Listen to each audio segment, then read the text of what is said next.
ബന്ധപ്പെട്ട വാർത്തകൾ തന്നെയാണ് പറയുന്നത്. ഇപ്പം പുതിയൊരു കണ്ടുപിടുത്തം വരുന്നുണ്ട്. മോഹൻലാലും മമ്മൂട്ടി പൃഥ്വിരാജും തമ്മിൽ ഉടക്കിയോ, അത് മേജർ രവിയാണ് ചില വാർത്താ ചാനലുകളിൽ വന്നിരുന്ന് ചില കാര്യങ്ങൾ പറഞ്ഞു. മോഹൻലാൽ ഈ ചിത്രം തൻ്റെ ഭാഗങ്ങൾ മാത്രമേ കണ്ടിട്ടുള്ളൂ, ബാക്കിയൊന്നും കണ്ടിട്ടില്ല എന്ന് പറഞ്ഞു. അപ്പം വാർത്താ ചാനലുകളെല്ലാം കൂടി എടുത്തെഴുതി പൃഥ്വിരാജ് മോഹൻലാലിനെ കബളിപ്പിക്കുകയാണ് ചെയ്തത്.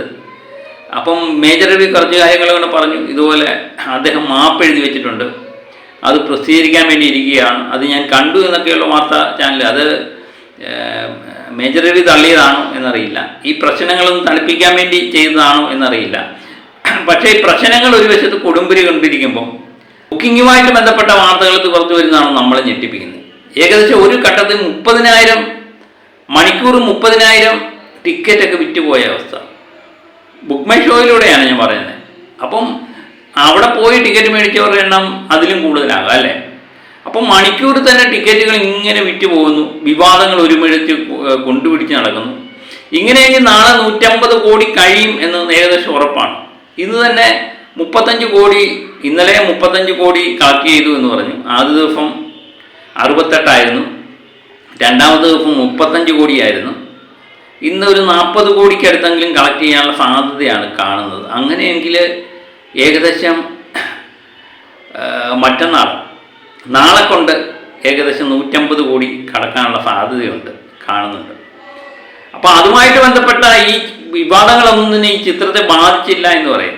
അതുപോലെ റീസെൻസറിങ്ങിനെ പറ്റിയുള്ള വാർത്തകൾ വരുന്നുണ്ട്.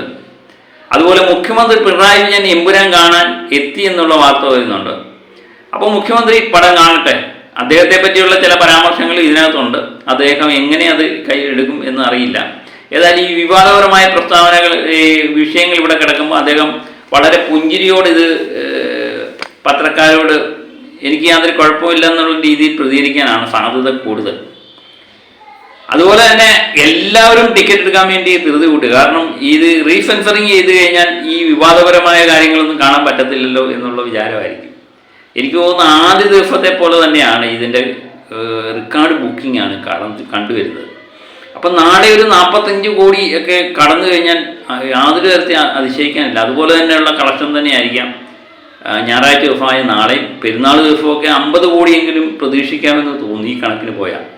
അതാണ് ഞാൻ പറഞ്ഞത്, 2 ദിവസത്തിനുള്ളിൽ തന്നെ ഇത് 200 കോടി കവിയാനാണ് സാധ്യത കാണുന്നത്. അത്രയ്ക്ക് വലിയ ബുക്കിംഗ് ആണ് കാണുന്നത്. നമ്മളെ അതിശയിപ്പിക്കുന്ന ബുക്കിംഗ് തന്നെയാണ് ബുക്ക് മൈ ഷോയിൽ കാണുന്നത്. ഞാൻ തള്ളുന്നതല്ലേ. അപ്പോൾ ഇതുമായിട്ട് ബന്ധപ്പെട്ട പല വാർത്തകൾ വരുന്നുണ്ട്. റീസെൻസറിങ്ങിനെ പറ്റിയുള്ള വാർത്തകൾ ഇങ്ങനെയാണ് വരുന്നത്. ഇതിൻ്റെ 17 ഭാഗങ്ങൾ വെട്ടിക്കുറയ്ക്കാൻ വേണ്ടി തീരുമാനിച്ചു. ഇതൊക്കെ വെട്ടിക്കുറച്ച് പറയുന്നതൊക്കെ സത്യമാണോ? വാർത്താ ചാനലുകൾ ഇന്ന് പറയുന്നതാണ്. അതുപോലെ വെട്ടിക്കുറയ്ക്കാൻ തീരുമാനിച്ചു. അത് നിർമ്മാതാക്കൾ തന്നെയാണ് വെട്ടിക്കുറയ്ക്കുന്നത്. എന്നിട്ട് റീസെൻസറിങ്ങിന് വേണ്ടി അത് കൊടുക്കുമെന്ന്.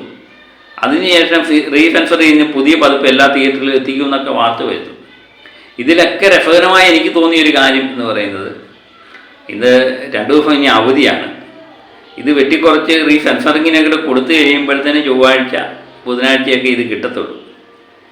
അപ്പം വ്യാഴാഴ്ചയൊക്കെ ആവും പുതിയ പതിപ്പ് എത്താൻ.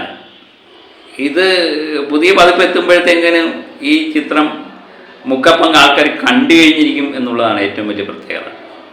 ഈ പ്രശ്നങ്ങൾ തോന്നുന്നു തണുപ്പിക്കാൻ വേണ്ടി ചെയ്ത ഒരു പരിപാടിയായിട്ടാണ് എനിക്ക് തോന്നുന്നത്. ഇതെന്തുമാത്രം വെട്ടിക്കുറയ്ക്കും എന്നൊന്നും എനിക്കറിയില്ല. ഏതായാലും നല്ല രീതിയിൽ തന്നെ പോട്ടെ. ഇതിനിടയിൽ പുതിയ വാർത്തകൾ വരുന്ന പൃഥ്വിരാജും മോഹൻലാലും തമ്മിൽ ഉടക്കി എന്നുള്ള വാർത്തകൾ വരുന്നുണ്ട്.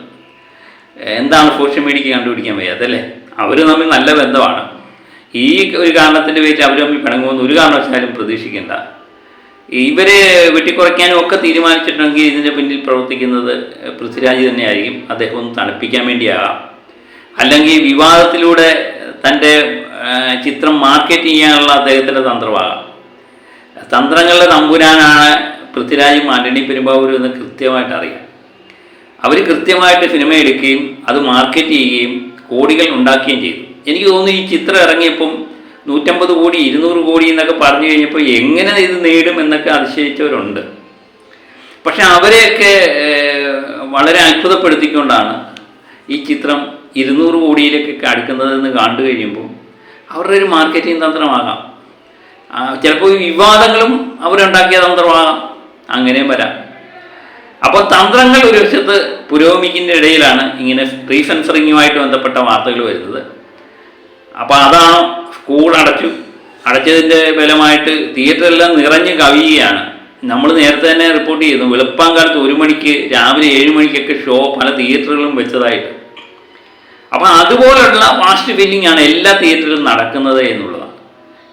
പല തിയേറ്ററുകളും ഇപ്പോഴും അടച്ചിട്ടില്ല എന്നുള്ളതാണ്. 24 മണിക്കൂറും ഷോ നടത്തിക്കൊണ്ടിരിക്കുകയാണ്. അപ്പോൾ അതിനിടയിലാണ് നമ്മൾ പറഞ്ഞത് ഇന്ന് 45 കോടി അല്ലെങ്കിൽ 50 കോടി കടക്കാനുള്ള സാധ്യതയാണ് ഈ ഫാസ്റ്റ് ഫില്ലിംഗ് ഒക്കെ കാണുമ്പോൾ മനസ്സിലാകുന്നത്. ഇതുമായിട്ടുള്ള ബന്ധപ്പെട്ട വാർത്തകളൊക്കെ വരുന്നുണ്ട്, കൃത്യമായിട്ട് അറിയില്ല. അതുപോലെ ഞാൻ കഴിഞ്ഞ വീഡിയോയിൽ ഇട്ടിരുന്നു 10,75,00,000 രൂപ എമ്പുരാൻ 2ാം ദിനം കളക്ട് ചെയ്തു എന്ന് പറയും. അങ്ങനെയെങ്കിൽ ഇന്ന് 3ാം ദിനം അതിൽ കൂടുതലായിരിക്കുമെന്ന് നമുക്ക് തോന്നുന്നുണ്ട്. ഇത് റിപ്പോർട്ടർ TV റിപ്പോർട്ട് ചെയ്ത കാര്യമാണ്. അവരൊരു അവരുടെ മാധ്യമത്തിലൂടെ റിപ്പോർട്ട് ചെയ്തതാണ് 2ാം ദിനം 10,75,00,000 രൂപ നേടിയെന്ന്. അപ്പം ചില ചാനലുകളൊക്കെ മോഹൻലാലിൻ്റെ വീഡിയോ ഒക്കെ ചെയ്യുന്ന ചില ചാനലുകൾ 8, 9 കോടിയൊക്കെ പറയുന്നത് കേട്ടു. അപ്പം ആകെപ്പാടെ കൺഫ്യൂഷനാണ്. നമ്മുടെ ചാനൽ കാണുന്നവർ തന്നെ മറ്റൊരു ഇവനെ സംബന്ധിച്ച് തള്ളാണോ എന്നൊക്കെ വിചാരിക്കും. ഞാൻ തള്ളിയതല്ല, ഒരു റിപ്പോർട്ടിൻ്റെ അടിസ്ഥാനത്തിൽ തന്നെയാണ് ഞാൻ പറഞ്ഞത്. 2ാമത്തെ ദിവസം 35 കോടി നേടിയെന്നും അതിൽ 10,75,00,000 രൂപയും കേരളത്തിൽ നിന്നാണ് കിട്ടിയത് എന്നുമാണ് പറഞ്ഞത്. അതും പ്രകാരം തന്നെയാണ് ഞാൻ വീഡിയോ തയ്യാറാക്കിയത്. അതിൻ്റെ ഒരു കട്ടിങ് ഇവിടെ കൊടുത്തേക്കാം. അപ്പം പല ഔദ്യോഗികമായ റിപ്പോർട്ടുകൾ വന്നാലേ എത്ര ആയി എന്ന് മനസ്സിലാക്കാൻ പറ്റത്തുള്ളൂ എന്ന് എനിക്ക് തോന്നുന്നു. അപ്പോൾ ഇന്നത്തെ കളക്ഷൻ ഇന്നലത്തേക്കാളും കൂടുതലായിരിക്കും. അതാണ് ഞാൻ പറഞ്ഞത്, ഇന്നും 10 കോടിക്ക് മുകളിൽ കടക്കാനുള്ള സാധ്യത കാണുന്നുണ്ട്. അത് മലയാള സിനിമയെ സംബന്ധിച്ചൊരു വലിയൊരു ചരിത്രമായിരിക്കും അല്ലേ.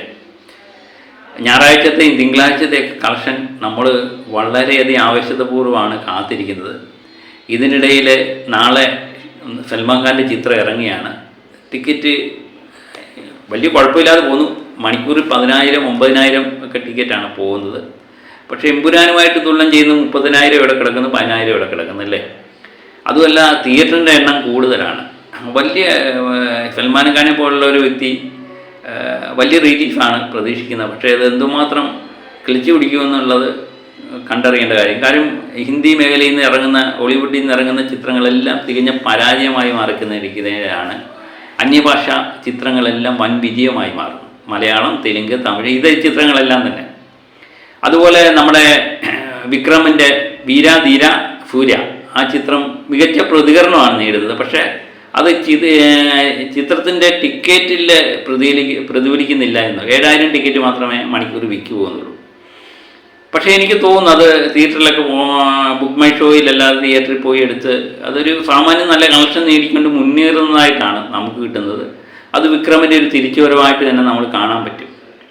ചിലപ്പോൾ ഒരുപക്ഷെ ബുക്ക് മൈ ഷോ നമ്മൾ ഉപയോഗിക്കുന്ന പോലെ ഒരുപക്ഷെ തമിഴ്നാട്ടുകാർ ഉപയോഗിക്കാൻ സാധ്യതയില്ല. അതായിരിക്കാം ചിത്രത്തിൽ പ്രതിഫലിക്കുന്നത്. ചിത്രം മികച്ച പ്രതികരണം തന്നെയാണ്. അതും പ്രകാരം ബുക്ക് മൈ ഷോയിലെ ഈ കണക്കുമായിട്ട് നമുക്ക് അത്ര അങ്ങോട്ട് വെക്കുന്നില്ല. അത് അങ്ങനെ തന്നെ ആകാനാണ് സാധ്യത. അപ്പം അങ്ങനെ മറ്റു ചിത്രങ്ങളുടെ കാര്യം ഇങ്ങനെ പോകുന്നു. അപ്പം ഏതായാലും എമ്പുരാൻ